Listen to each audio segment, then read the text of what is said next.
Ты уверен, что каждое твое решение только твое. Оказывается, большинство наших выборов уже запрограммированы до того, как мы успеваем заметить. В психологии есть феномен, который называют иллюзией выбора. Кажется, что ты контролируешь ситуацию, а на самом деле мозг давно все решил за тебя. Например, когда ты заходишь в кафе и выбираешь один из 2 десятков видов кофе, твое внимание с самого начала автоматически притягивается к позициям из центра списка. Это подтверждают эксперименты Даниэля Канемана и Эймоса Тверски. Когда людей просят выбрать что-то из длинного меню, большая часть берет то, что расположено чуть выше или чуть ниже середины, даже если раньше не знала об этих напитках. Еще в середине 20 века психологи провели довольно странный эксперимент. Группе добровольцев предложили выбрать между двумя абсолютно идентичными фотографиями людей, заявив, что у одной из них человек более добрый. Только через несколько минут выяснялось, фото были одинаковыми. Однако почти все участники начинали убеждать себя, что различия есть, и даже приводили доводы в пользу более доброго лица. Их мозг уже принял решение до их сознания и даже создал для него яркое обоснование. Еще один поразительный пример пришел из супермаркетов Нью-Йорка. Там ученые заметили, если какие-то товары оказываются на уровне взгляда, их продажи резко увеличиваются, хотя покупатели уверяют, делают выбор исключительно самостоятельно. Этот феномен проверяли повторно. В магазинах шоколад просто переставляли с верхней полки на среднюю, и только за 1 неделю его продавалось почти в 1,5 раза больше. Мозг выбирает то, что проще заметить, до того, как мы начнем рассуждать логически. Иногда иллюзия выбора работает даже с музыкой. В одном эксперименте посетителям винного магазина включали французские песни, и резко выросли продажи вина из Франции. Спустя несколько дней поставили немецкую мелодию. И тут же больше покупателей отдавали предпочтение немецким винам. Причем никто из них не осознавал влияние музыки на свой выбор. И пока кажется, что наш мозг — сложная и точная машина для анализа, за кулисами он часто принимает решения еще до того, как мы это осознаем. Когда кажется, что все под контролем, на самом деле многие детали уже расставлены для нас незаметными механизмами, которые направляют взгляд, настроение и даже вкус. Но еще интереснее становится, когда всего лишь одно мгновение может полностью изменить наш выбор. Причем иногда навсегда. В тот самый момент, когда человек впервые встречает кого-то или что-то, мозг запускает процесс, который ученые называют эффектом первого впечатления. Исследования Гарвардского университета показали, мозгу требуется меньше, чем 1/3 секунды, чтобы решить, симпатичен ему человек или нет. Эксперимент с участием студентов Ельского университета показывали серию фотографий абсолютно незнакомых людей и просили мгновенно определить, заслуживает этот человек доверия или нет. Оказалось, первые полсекунды полностью формируют отношения, и даже долгие беседы или логические доводы редко способны это поменять. Была история с работодателями в Чикаго. На интервью одних и тех же кандидатов приглашали в разном порядке и с разной прической или цветом одежды. Те, кто был первым, чаще получали высокие оценки даже при одинаковых навыках.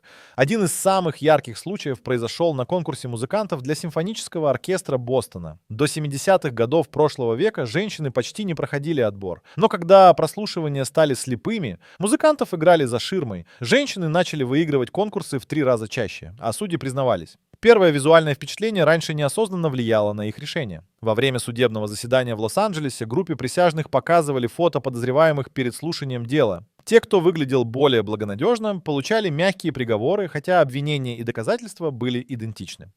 В одном из ресторанов Сан-Франциско официанты специально надевают светлую или темную форму, и разница в чаевых достигает почти 20%. Посетители, сами того не желая, оценивают сервис по первым впечатлениям, даже если дальнейшее обслуживание одинаково. В магазине одежды в Хьюстоне сотрудники поменяли порядок выкладки товаров на витрине. Те вещи, что оказались впереди, покупали почти вдвое чаще, и покупатели признавались, что просто почувствовали, что это их стиль. Даже цвет визитки или логотипа способен изменить исход важного делового знакомства. Психологи из Кембриджа доказали, что синий цвет повышает доверие на 40% в первые секунды контакта. Эффект первого впечатления не прощает ошибок и не дает второго шанса. Все, что происходит в эти короткие мгновения, уже закладывает фундамент для решений, которые будут казаться осознанными, тщательно обдуманными, но на самом деле остаются на крючке подсознания. Но еще более необъяснимым выглядит феномен, при котором мозг способен делать выбор совершенно без размышлений. Будто внутренний голос подсказывает правильный ответ еще до того, как включается логика. Такой внутренний голос спасал жизни пилотов во время Второй мировой войны. В действии интуицию наблюдали, когда летчики, не успевая сознательно проанализировать данные приборов, резко меняли курс и уклонялись от вражеских снарядов, только потом осознавая, что сделали это автоматически. Позже анализ показал, мозг собирал незаметные детали из шума двигателя и цвета вспышек, а решение возникало в виде чувства опасности. В Нью-Йорке пожарный Джордж Рейнер в начале 80-х годов вывел свою команду из здания, где не было видимых признаков угрозы, лишь потому, что ему показалось что-то не так. Через несколько секунд этаж обрушился. Психологи выяснили, он подсознательно уловил еле заметный перегрев пола и нехарактерный звук, и мозг дал сигнал немедленно уйти. Во время студенческих экзаменов в Принстоне часть студентов принимала решения за считанные секунды и получала такие же баллы, как те, кто старался долго обдумывать каждый ответ. Исследования Калифорнийского университета. Добровольцам показывали сложные задачи и просили решать либо молниеносно, либо с раздумьями. Оказалось, интуитивные решения были не только быстрее, но иногда и точнее. Мозг мгновенно использовал накопленный опыт и малейшие детали ситуации, которые невозможно удержать во внимании. В одной из больниц Далласа диагностировали редкое заболевание у пациента после того, как врач почувствовал неладное, хотя анализы не давали оснований для тревоги. Позже оказалось, подсознание обратило внимание на необычный оттенок кожи и едва различимый запах, который специалист не мог описать словами. Интуиция срабатывает даже когда логика бессильна. В эксперименте Кембриджского университета испытуемым показывали лица людей и просили угадать, кто из них лжет. Те, кто доверял первому внутреннему отклику, угадывали верно почти на 20% чаще тех, кто рассматривал детали и строил гипотезы. Интуитивные решения проявляются и в повседневной жизни. В Лос-Анджелесе агент по недвижимости мог за минуту определить, какая квартира идеальна для клиента, хотя сам не знал почему. Позднее анализ показал, годы опыта позволяли ему мгновенно схватывать десятки мелочей, которые невозможно учесть сознательно. В Чикаго продавец автомобилей точно определял своего покупателя по жесту или выражению лица за секунды до начала разговора. И когда кажется, что интуиция — это что-то мистическое, на деле она основана на миллионах впечатлений и мельчайших деталях, которые мозг обрабатывает за спиной у сознания. Так что иногда решение появляется словно из ниоткуда, но оказывается самым правильным. Хотя бывают ситуации, когда этот внутренний голос уже не помогает, особенно если на кону. Страх сделать ошибку, а ответственность становится слишком высокой. Когда страх совершить ошибку становится главным в голове, наши решения тут же меняются. В Гарварде анализировали поведение врачей, которым сообщили, что их диагнозы проверят эксперты. В этих условиях даже самые опытные специалисты начинали назначать дополнительные проверки и анализы, на всякий случай, хотя обычной практики хватило бы для точного диагноза. Подобный эффект наблюдали и у пилотов, которым предстояло сдать квалификационный экзамен. Большинство выбирало наиболее безопасный маршрут, даже если он более затратный по времени и топливу, лишь бы не ошибиться под контролем комиссии. В Нью-Йорке исследователи наблюдали, как подростки принимают решение под давлением страха сделать неверный шаг. Во время простого теста с выбором ответа, если ученикам говорили, что за ошибку снимут баллы, скорость решений падала почти вдвое, а количество неверных ответов увеличивалось. В Чикаго менеджеров небольших стартапов собирали на тренинге, где нужно было выбрать, вкладывать ли деньги в рискованный, но перспективный проект. Те, кто столкнулся с предупреждением об ошибке, в большинстве случаев выбирали самый скучный и проверенный вариант, даже если прибыль была минимальной. Один из самых удивительных экспериментов провели в Лондоне, где группе добровольцев предложили выбрать между двумя одинаковыми продуктами, но только в одной группе добавили правило: неправильный выбор приведет к небольшому денежному штрафу. В итоге участники гораздо дольше принимали решения и чаще брали тот продукт, который им заранее советовал консультант, даже не задумываясь о личных предпочтениях. Подобные эксперименты повторялись в разных городах, от Сиэтла до Далласа, и результат всегда был одним. Когда появляется страх ошибиться, люди готовы довериться чужому мнению или инструкции, лишь бы не нести ответственность за ошибку.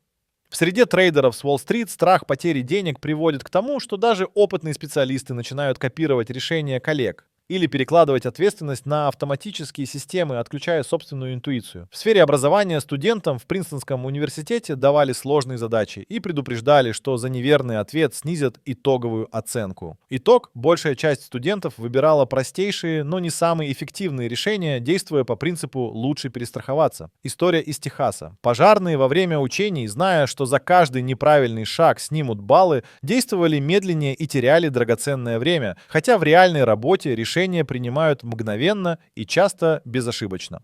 Получается, как только ответственность становится слишком заметной, а страх ошибки нависает прямо над головой, наш мозг как будто включает тормоза. Но даже в таких условиях мы все равно не остаемся полностью свободны в своих решениях. Ведь часто на выбор влияет не только собственное мнение, а и то, как ведет себя окружающая толпа. Порой кажется, что принимаешь решение только сам, а на деле его уже сделала за тебя толпа.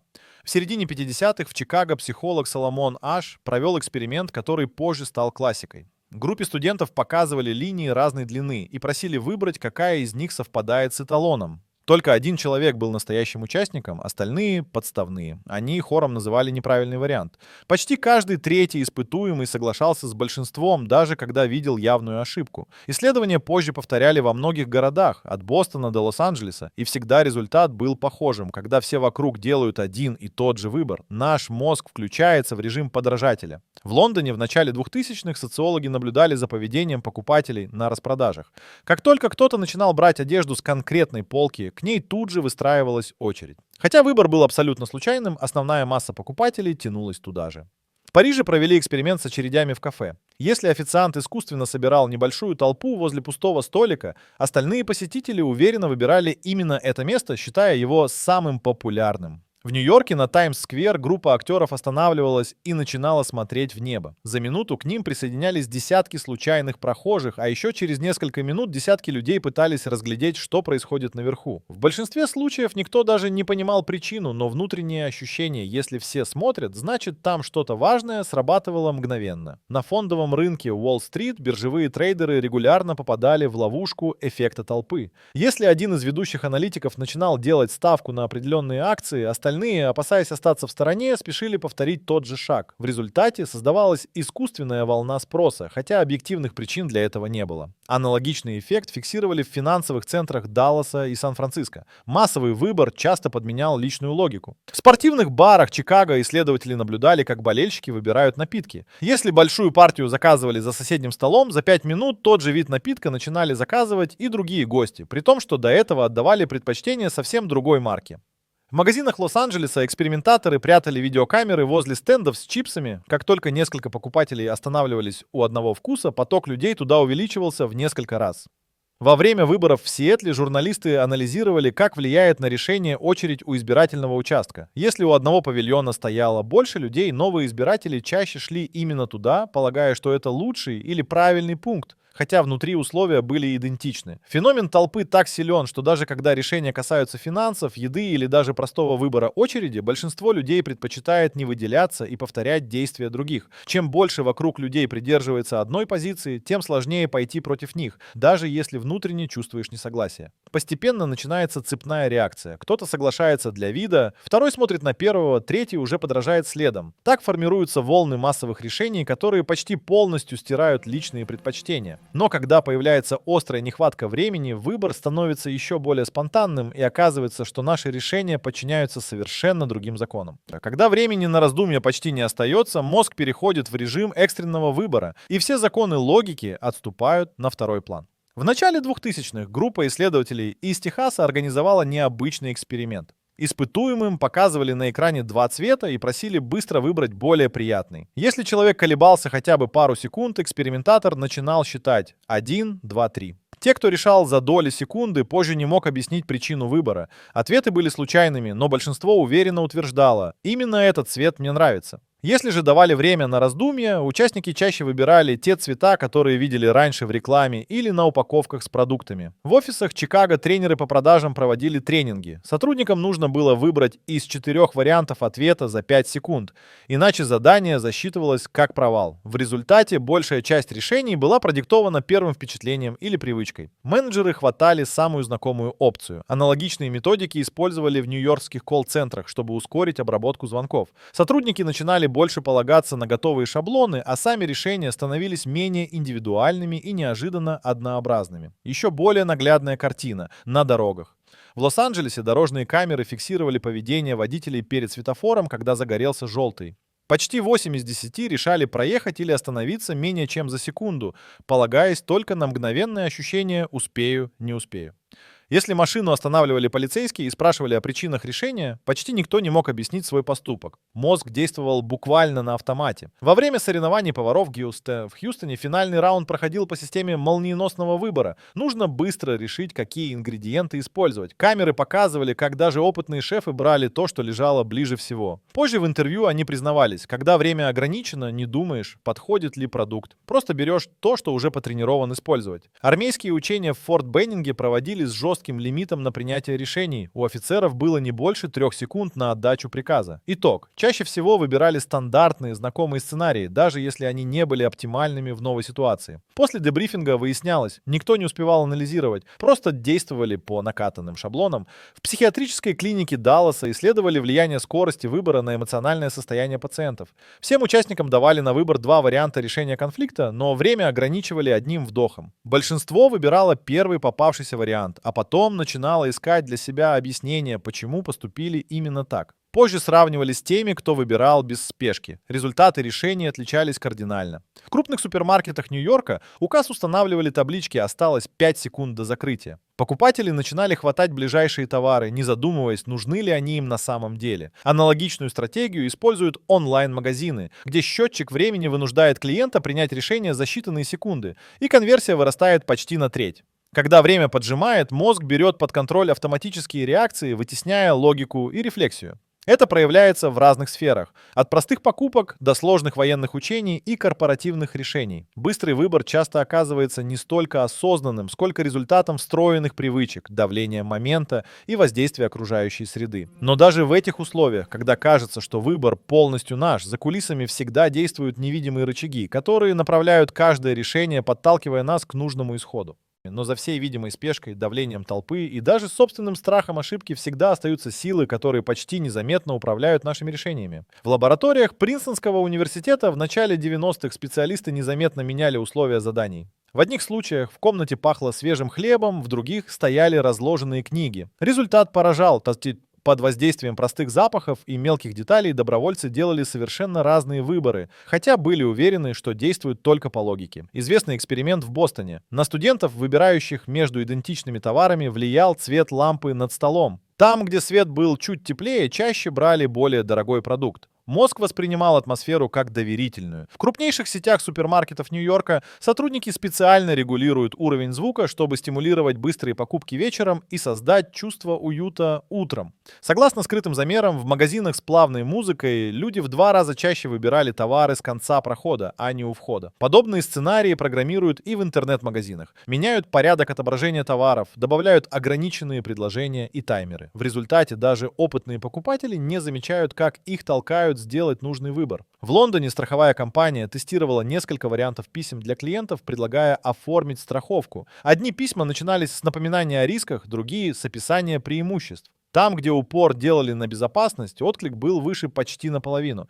В Сан-Франциско HR-менеджеры на собеседованиях меняли расположение кресел. Если претендент сидел ближе к окну, чаще соглашался на менее выгодные условия, буквально не осознавая, что комфортная обстановка давила на внутреннюю согласованность. Еще одну серию экспериментов провели в Чикаго. На школьных завтраках меняли местами полезные и калорийные блюда, при этом учителя говорили: «Следуй своему вкусу». Дети в 2 раза чаще брали то, что оказывалось на пересечении 2 линий столов. Именно эти места специально подсвечивали мягким светом, а мозг выбирал путь минимального сопротивления.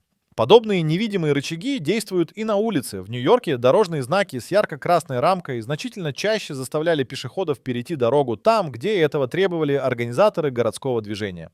В рекламной индустрии Лос-Анджелеса маркетологи запускают так называемые касательные кампании, когда нужные бренды мелькают фоном в популярных шоу или на музыкальных фестивалях. Спустя месяц у зрителей вырастает вероятность купить этот продукт, хотя в опросах почти никто не вспоминает, откуда узнал о марке. Даже госструктуры используют похожие методы. В Бостоне мэрия ставила автоматы с бесплатной водой перед станциями метро. Позже на выборах те, кто пользовался автоматами, чаще голосовали за инициаторов кампании. В любой крупной компании или городской системе решения выстраиваются не только личными предпочтениями, а целой системой тонких, почти невидимых сигналов. Правильное освещение, баннер у кассы, запах, музыка, коробка нужного цвета, даже интонация продавца. Каждая из этих деталей запускает цепную реакцию в мозге, подталкивая к определенному выбору. И когда кажется, что ты наконец-то сделал осознанное решение, иногда достаточно одного взгляда, звука или аромата, чтобы все пошло по другому сценарию. Получается, что наш выбор — это не отдельный акт воли, а сложная мозаика, где невидимые механизмы направляют нас каждый день,